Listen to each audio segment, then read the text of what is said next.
ಇನ್ನು ಸಿದ್ದರಾಮಯ್ಯ ಹಿಂದೂ ಧರ್ಮವನ್ನ ಒಡೆಯೋದಕ್ಕೆ ಮುಂದಾಗಿದ್ದಾರೆ. ಸರ್ಕಾರ ಸಮೀಕ್ಷೆಯ ಹೆಸರಿನಲ್ಲಿ ಧರ್ಮವನ್ನ ಒಡೆಯುವಂತಹ ಕೆಲಸ ಮಾಡ್ತಾ ಇದೆ.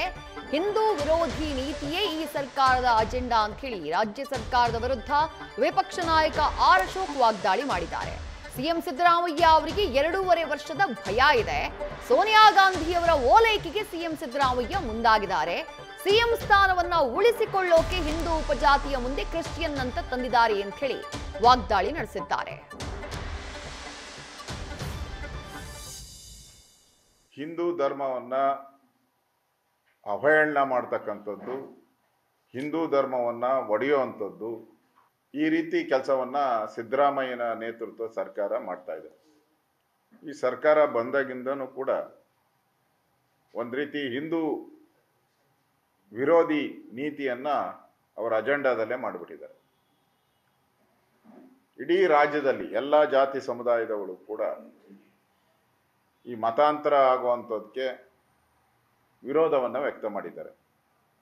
ಇವರೇನು ಹೊಸದಾಗಿ ಜಾತಿಗಳನ್ನು ಸುಮಾರು 52 ಜಾತಿಗಳನ್ನು ಸೇರಿಸಿದ್ರು.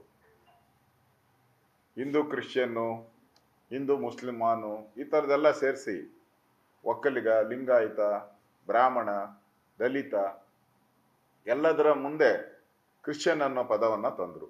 ಯಾಕೆ ತಂದರು? ಸಿದ್ದರಾಮಯ್ಯನವ್ರಿಗೆ ಈಗ 2.5 ವರ್ಷದ ಭೀತಿ. ಅವರಿಗೆ 2.5 ವರ್ಷದಾದ್ಮೇಲೆ ಅವರ ಅಗ್ರಿಮೆಂಟ್ ಪ್ರಕಾರ ಅವರು ರಾಜೀನಾಮೆ ಕೊಡಬೇಕು, ಇನ್ನೊಬ್ಬರು ಮುಖ್ಯಮಂತ್ರಿ ಆಗಬೇಕು. ಇದನ್ನ ಓಲೈಕೆ ಮಾಡೋದಕ್ಕೋಸ್ಕರ ಸೋನಿಯಾ ಗಾಂಧಿಯವರು ಕ್ರಿಶ್ಚಿಯನ್ ಅವರು, ಅವ್ರನ್ನ ಓಲೈಕೆ ಮಾಡಿದ್ರೆ ನನ್ನ ಸ್ಥಾನ ಉಳಿತೈತೆ ಅಂತೇಳಿ ಇವತ್ತು ಇಡೀ ಹಿಂದೂ ಧರ್ಮಕ್ಕೆ ಈ ಕ್ರಿಶ್ಚಿಯನ್ನ ಕಳಂಕವನ್ನು ಅಂಟಿಸ್ತಾ ಇದ್ದಾರೆ. ಎಲ್ಲ ಜಾತಿಗಳ ಮುಂದೆ ಹಾಕ್ತಾ ಇದ್ದಾರೆ. ಇವತ್ತೂ ಆಯೋಗದ ಅಧ್ಯಕ್ಷ ಕ್ಲಾರಿಟಿನೇ ಇಲ್ಲ ಅವನಿಗೆ. ಮಾಧ್ಯಮದ ಮೇಲೆ ಆಪಾದನೆ ಮಾಡಿದ್ದಾನೆ, ಮಾಧ್ಯಮದವರು ತಿರುಚಿದ್ದಾರೆ ಹಾಗೆ ಹೀಗೆ ಅಂತ. ಮತ್ತೆ ಹೊಸ ಕಾಲಮ್ನೂ ಇದೆ ಹಾಗೆ. ಅವ್ರೇನಾನ ಹೇಳಿಕೆ ಕೊಟ್ಟರೆ ನಾವು ಬರ್ಕೊಂತೀರಿ ಅಂತ ಹೇಳಿದ್ದಾರೆ. ಅವ್ರೇನಾದರೂ ಈ ಕ್ರಿಶ್ಚಿಯನ್ ಬಗ್ಗೆ ಹೇಳಿಕೆ ಕೊಟ್ಟರೆ ನಾವು ಬರ್ಕೊಂತೀರಿ, ತೆಗೆದಾಕಿದ್ರು ಬರ್ಕೊಂತೀರಿ ಅಂತ ಹೇಳಿದ್ದಾರೆ.